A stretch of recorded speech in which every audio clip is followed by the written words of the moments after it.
If you're like me and you do an awful lot of sheet metal work in your garage, there comes a time when you begin to wonder whether or not purchasing a spot welder is the right tool for you.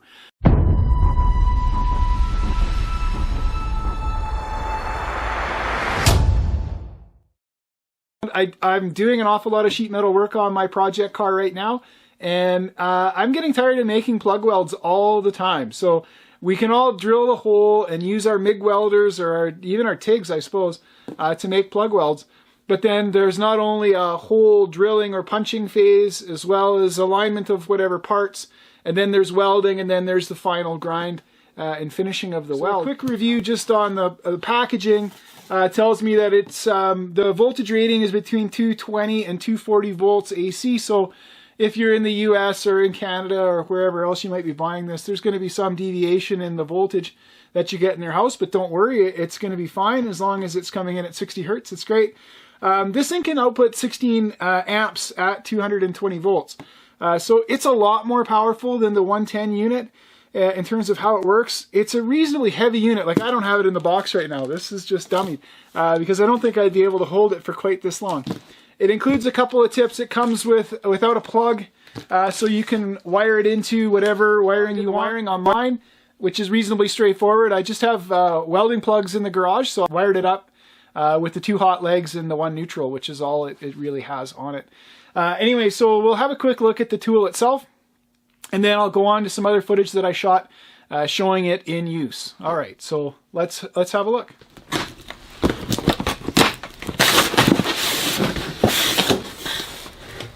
Yeah, there's no surprises there. Plastic bags can be dangerous. Be careful here, people. The 220 volt models don't come with a plug, so I've bought a separate plug that actually matches up with the 220 that I have here in my shop. The unit's about 15, a little less than 15 kilos, so it's not particularly light. We'll keep the bags on the off chance it doesn't work and it has to get sent back. Just about every other YouTube video I've seen so far has commented on the lack of alignment of the tongs. This one's no different. That wasn't aligned with any care. I don't much care. It isn't going to matter a whole lot. Okay, so we've got some adjustment. So this is going to adjust where or how far up and down that can go on the arm, and then there'll be an in and out adjustment with the Allen. Have they given me any of those? No, that's okay. I've got lots. So there's some Allen headed cap screws that are in on the front and on the bottom, and oh, that's a good looking weld there. Look at the weld. Look at the weld when they're putting the various metal laminations together. I think Buddy needs another cup of coffee.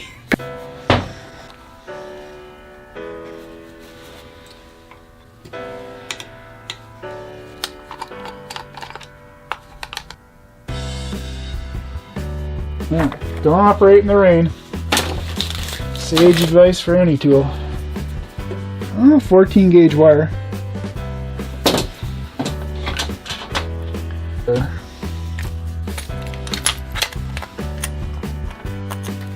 Always try to keep your your electrical connections neat and tidy, folks. So I actually left these a little long. I want the strain relief to be on the sheathed cable, like on the actual cable. So I'm going to shorten these up just a little bit.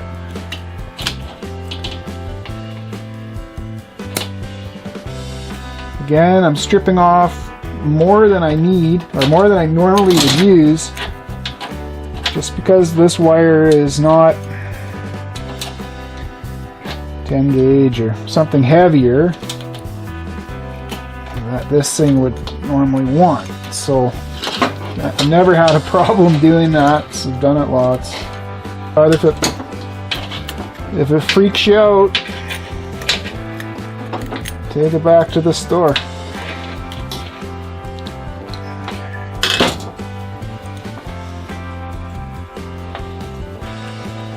It's nice and neat. Okay, for the first test, we're going to use some 18 gauge mild steel. Everything suggests that you don't actually use the tongs to pinch it shut. You know, the fit should be good, and that there's just sort of minimal pressure here. So I think we've got that set up okay. And then we should just hit the button and hold. Hope the transformer works.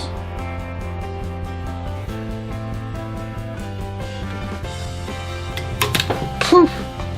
Right in the face. I think I got my safety glasses on. Bounced and caught me right in the face. Oh well. A little comedy there. A little over a second. Worked great. Alright. Nice little spot weld. That worked good. But what did I learn? I gotta put my face mask on to do this job because things are gonna spark.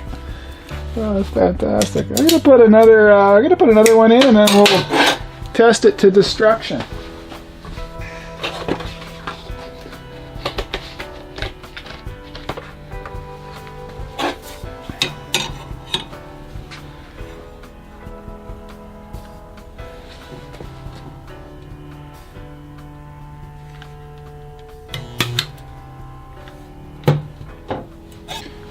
So I'm guessing it sparks when you've gone too far.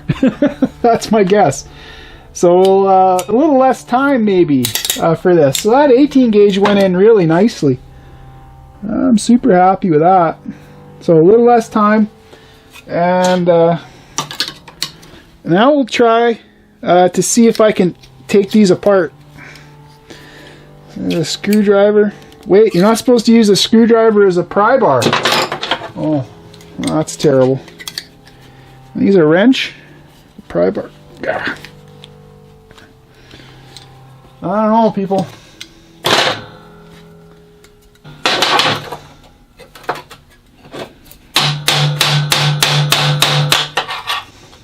Nothing so far.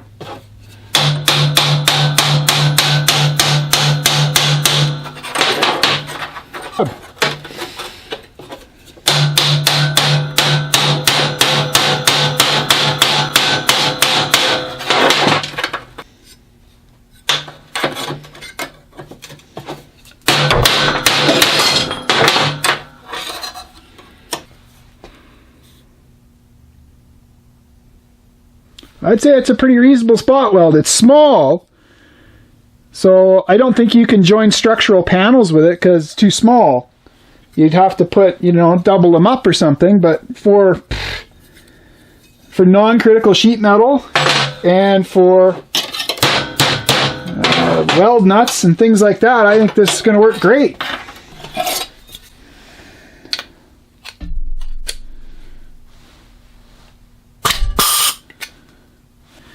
Okay, so I'm going to try to put a weld nut on. The weld nuts are made out of 10 gauge material. So they fit into a hole like this. Right?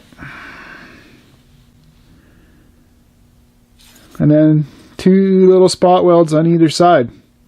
I have a lot of these to put onto my car, so this is why I bought the welder. I sure hope it works. And I've never done this before, so we're going to see how she works.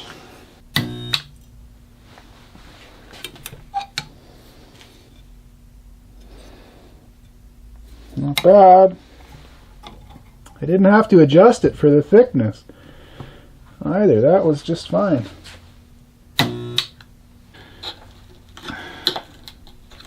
Like, that's 1 second?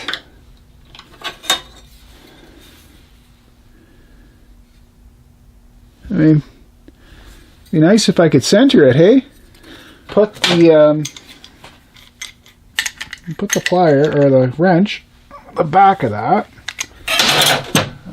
Put some gloves on so I don't end up bleeding on YouTube. And we'll see. if I can twist that out of there. Yeah. Okay, so that was a 1 count, and I could still twist it out with a fair bit of force, though. I don't think I would get that if I was just tightening. Like, I don't want the weld nut to spin, right? Okay, so that's a little longer.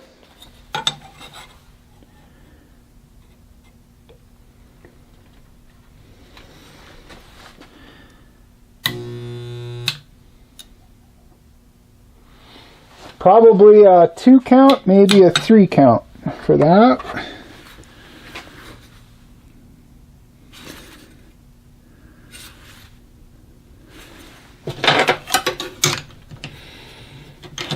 Let's see if I can get it out of there.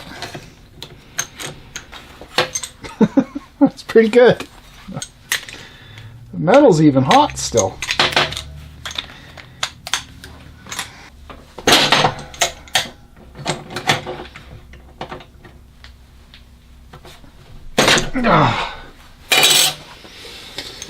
I declare that's going nowhere. Okay, so with those destructive tests done, this is my attempt at long term. So I'm welding on a pile of those weld nuts. This is going into some 16 gauge angle. No trouble there. That welded on nicely. Okay, so next up, in a little piece of narrow channel to get those weld nuts into, and this is some stop motion, so I'm not really spending a whole lot of extra time, but just compare this to having to plug weld each and every one of those twice. Huge time saver on this job. Seems to be reasonably good quality. Actually, the pivot points are a little sloppy as you'd expect. The handle that comes with it is only sort of pinned on and not terribly useful. But things like the wiring are put in nicely. That seems to be well organized with heat protective shielding on it. It's all powder coated and appears to be pretty durable. So that's all been good. Great big heavy copper braided wire to the top contact. And these contact points are actually reasonably easy to adjust, and the tips are replaceable. Anyway, so for welding something in the heavier range, then you for sure want the 220 volt spot welder. You for sure don't want the 120 volt spot welder. Now at my Princess Auto, the difference in price between the two units was about $50, which is almost nothing. So they're about the same price even. And I see if you're serious enough to have bought a spot welder, you probably have access to 220 in your garage. And I would recommend that that's the way that you go. For this one, I paid $300 Canadian. And in a little bit of use that I've had out of it so far, worth every penny. So I'm quite happy. Now we'll see as it ages over time if that quality actually holds up. Again, it's a pretty simple tool, and I found this one worked very effectively. Okay, thanks for coming along for this little quick tool review.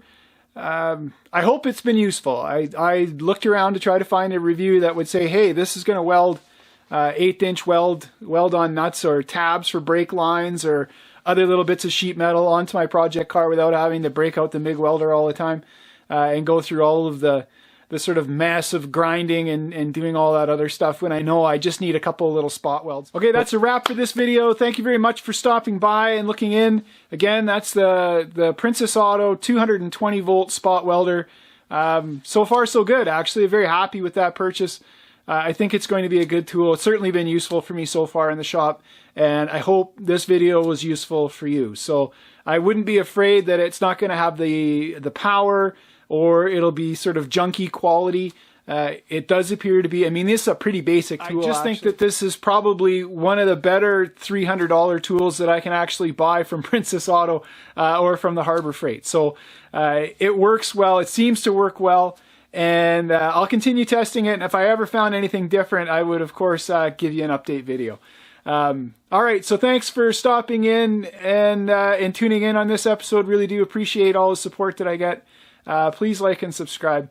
All right, we'll catch you on the next video.